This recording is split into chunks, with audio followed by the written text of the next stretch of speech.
warahmatullahi wabarakatuh. Halo adik-adik semua, bagaimana kabar kalian hari ini? Semoga kita semua selalu dalam keadaan baik-baik saja ya. Sebelum kita menyimak video pembelajaran hari ini, alangkah baiknya kita berdoa terlebih dahulu. Berdoa dimulai, selesai. Pada video pembelajaran kali ini, kita akan mempelajari salah satu kompetensi dasar pada materi ekonomi kelas 11, yaitu pada KD 3.1 menganalisis konsep dan metode perhitungan pendapatan nasional. Topik yang kita pelajari adalah konsep pendapatan per kapita dan distribusi pendapatan. Nah, tujuan pembelajaran kali ini ialah siswa dapat menjelaskan konsep pendapatan per kapita dan juga siswa dapat memahami konsep distribusi pendapatan. Selanjutnya, simak video ini baik-baik ya. Sebelumnya kita telah mempelajari tentang konsep pendapatan nasional. Ternyata untuk mengukur tingkat kemakmuran masyarakat suatu negara tidak hanya dilihat dari pendapatan nasionalnya saja, bisa juga dilihat dari pendapatan per kapitanya. Kalau begitu, apa sih pendapatan per kapita itu? Pendapatan per kapita adalah tingkat rata-rata pendapatan penduduk suatu negara pada periode tertentu yang diperoleh dengan membagi jumlah pendapatan nasional, biasanya dalam PDB ataupun PNB, dengan jumlah penduduk di negara tersebut. Biasanya untuk menghitung pendapatan per kapita ini kita bisa menggunakan perhitungan dari hasil PNB atau PDB. Rumusnya dapat dituliskan pendapatan per kapita sama dengan PNB atau GNP dibagi dengan jumlah penduduk. Untuk lebih jelasnya kita lihat soal berikut ini ya. Diketahui bahwa negara Singapura memiliki GNP sebesar 757.860 US dollar, sedangkan jumlah penduduknya yaitu sebesar 74,3 juta jiwa. Lalu berapakah besar pendapatan per kapita negara Singapura? Nah, kita langsung masukkan saja di dalam rumusnya, yaitu pendapatan per kapita sama dengan jumlah GNP dibagi dengan jumlah penduduk, yaitu 757.860 US dollar dibagi dengan 74,3 juta jiwa, sehingga dihasilkan pendapatan per kapita negara Singapura yaitu 10.200 US dollar. Kemudian apa saja sih manfaat kita melakukan perhitungan pendapatan per kapita? Yang pertama yaitu untuk mengetahui tingkat kesejahteraan masyarakat dari tahun ke tahun. Yang kedua, mengetahui tingkat produktivitas suatu negara. Yang ketiga, menjadi pedoman pengambilan kebijakan dalam bidang ekonomi. Yang keempat, menjadi bahan perencanaan pembangunan masa mendatang.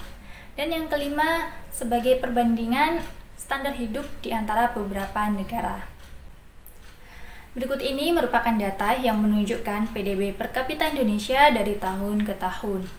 Berdasarkan data tersebut diketahui bahwa PDB per kapita Indonesia dari tahun 2010 hingga 2019 mengalami peningkatan atau pertumbuhan. Namun pada tahun 2020 pendapatan per kapita kita mengalami penurunan, di mana mencapai angka sebesar 3.917 US dollar. Nah, sedangkan jika dibandingkan dengan negara ASEAN lainnya, pendapatan per kapita Indonesia masih berada di bawah negara Thailand, yaitu berada di peringkat keempat. Dilihat dari besarnya pendapatan per kapita Indonesia sebesar 3.917 US dollar, kira-kira termasuk golongan manakah pendapatan per kapita kita?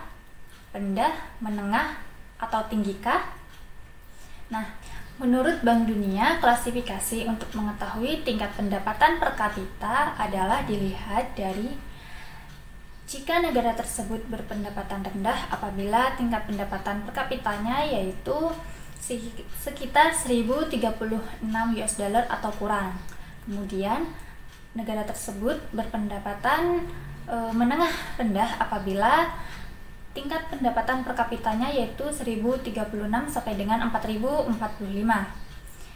Namun dikatakan berpendapatan menengah tinggi apabila pendapatan per kapitanya yaitu sekitar 4.046 sampai dengan 12.535 US dollar.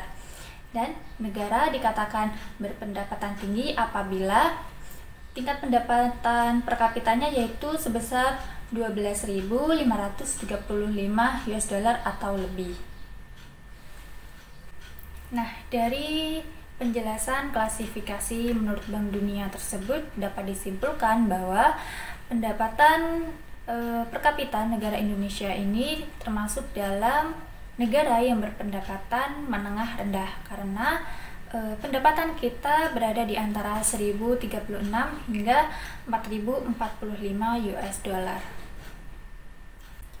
Semakin tinggi angka pendapatan per kapita, kemakmuran rakyat dianggap makin tinggi juga. Agar suatu negara bisa dianggap makmur atau sejahtera adalah dengan melihat bagaimana negara tersebut mendistribusikan pendapatan. Nah, distribusi pendapatan sendiri di sini merupakan tingkat persebaran pendapatan di suatu wilayah atau daerah, yang mana apabila distribusi pendapatan tidak merata akan menciptakan kemakmuran pada golongan tertentu. Adapun indikator yang dapat digunakan untuk mengukur tingkat ketimpangan distribusi pendapatan yaitu dengan menggunakan koefisien Gini. Koefisien Gini sendiri merupakan perbandingan antara persentase kumulatif tingkat pendapatan dan menggunakan nilai koefisien Gini. Nah, koefisien Gini ini biasanya diperlihatkan oleh kurva yang disebut dengan kurva Lorenz. Kurva ini memperlihatkan hubungan kuantitatif antara persentase jumlah penduduk dan persentase pendapatan yang diperoleh selama kurun waktu tertentu, biasanya dalam waktu setahun. Dari gambar kurva Lorenz tersebut, kita bisa lihat bahwa distribusi pendapatan semakin merata jika nilai koefisien Gini mendekati 0. Kita lihat pada garis lengkung tersebut, garis lengkung itu mendekati garis diagonal. Nah, sebaliknya, distribusi pendapatan dikatakan semakin tidak merata jika koefisien Gini makin mendekati 1. Artinya, garis lengkung ini menjauh dari garis diagonal. Nah, setelah nilai koefisien Gini ditemukan, maka kita dapat menggolongkan ketimpangan pendistribusian pendapatan tersebut pada tabel di samping. Apabila X mendekat sama dengan 0, artinya pendistribusian pendapatan tersebut merata dengan sempurna. Namun, apabila X yaitu antara 0 sampai dengan 0,4, artinya pendistribusian pendapatan itu mengalami ketimpangan yang rendah. Apabila X sama dengan 0,4 sampai dengan 0,5, artinya ketimpangannya itu sedang. Dan apabila X 0,5 sampai dengan 1, artinya ketimpangannya itu tinggi. Dan apabila X sama dengan 1, artinya distribusi pendapatan tersebut tidak merata atau hanya dikuasai oleh satu pihak saja. Kemudian, menurut Bank Dunia, untuk mengukur ketimpangan distribusi pendapatan suatu negara dapat dengan melihat besar kontribusi dari 40% penduduk termiskin memperoleh pendapatan. Nah, jadi bisa dilihat pada tabel di samping bahwa apabila distribusi pendapatannya itu kurang dari 12% dari keseluruhan pendapatan, maka dapat dikatakan tingkat ketimpangannya itu tinggi.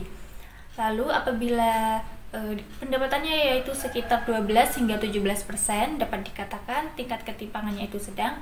Dan apabila pendapatannya itu lebih dari 17%, dapat dikatakan tingkat ketimpangannya itu rendah. Hendaknya ketimpangan atau perbedaan pendapatan dan kemiskinan ini disikapi secara serius agar kemakmuran dan kesejahteraan suatu bangsa dapat tercapai. Nah, itulah pembahasan dari materi video pembelajaran kali ini. Semoga adik-adik dapat mengerti dan memahaminya ya. Dan semoga juga apa yang kita pelajari dapat bermanfaat bagi kehidupan kita sekarang dan masa mendatang. Jangan lupa selalu patuhi protokol kesehatan 5M, mencuci tangan, memakai masker, menjaga jarak, menjauhi kerumunan, dan mengurangi mobilitas. Sampai jumpa pada video pembelajaran selanjutnya.